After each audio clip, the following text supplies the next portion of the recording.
روایت راځي چې د دې 5 مقاماتو په مقابل کې امت خو ضعیفه دی. امت به در الله پورې څنګه ځان رسوي؟ امت ته د قوت دپاره الله تعالی 5 لمونځونه ورکړي. چې کله امت د ورځې 5 لمونځونه کوي د دې معنا دا ده لکه کوم مقامات چې پیغمبر علیه السلام ته د شق صدر په شکل الله تعالی ورکړي یا د جبرائیل علیه السلام په سینه پورې د نیولو په خاطر کوم استعداد الله ورکړي، الله به امت ته د دې 5 لمونځو په ذریعه دا استعداد ورکړي چې بیا به هغه د دې مستحق وي، بیا به هغه د دې مستعد وي چې د الله. حافظ ابن حجر رحمه الله لیکلی دي چې کوم چاته الله تعالی د ورځې د 5 لمونځو توفیق ورکړي الله تعالی ډېر زیات کمالات د هغې په نصیب کوي. حافظ ابن حجر غالبا 9 کمالات لیکلی دي. په ټوله انسانیت کې به الله تعالی د هغې سره محبت روانوي. دا به د الله محبوب انسان چې کوم څوک 5 لمونځونه کوي. او په ټوله انسانیت کې به الله تعالی دې سړي ته درستی ظاهري او باطني ور نصیب کوي، ځکه ان الصلاة تنهى عن الفحشاء والمنکر، الله به د ګناهو سره ګرځوي. او حافظ ابن حجر دام لیکلی دي چې فرشتې به د حفاظت کوي، الله تعالی به په کور کې برکت راولي.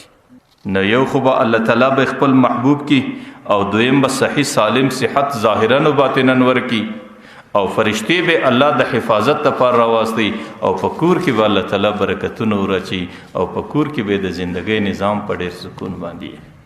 او بیا دا لیکلي دي چې الله تعالی به په مخ کې د صلح او نور پیدا کړي، الله تعالی به په زړه کې نرمي پیدا کړي.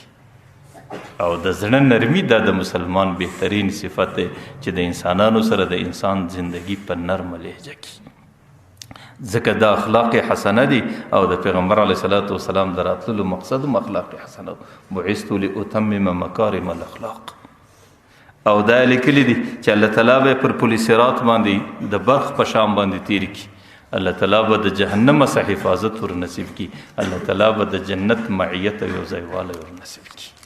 چې کله پیغمبر علیه السلام د حضرت خدیجه الکبرا کور ته راورسېدی او دروازې ته د باندې आवाज وکړي، حضرت خدیجه الکبرا رضی الله عنها چې کله د پیغمبر علیه السلام आवाज واورېدی، هغه आवाज نه دی چې پخوا کوم आवाज، ځکه هغه आवाज کې د الله تعالی کلام راغلی دی.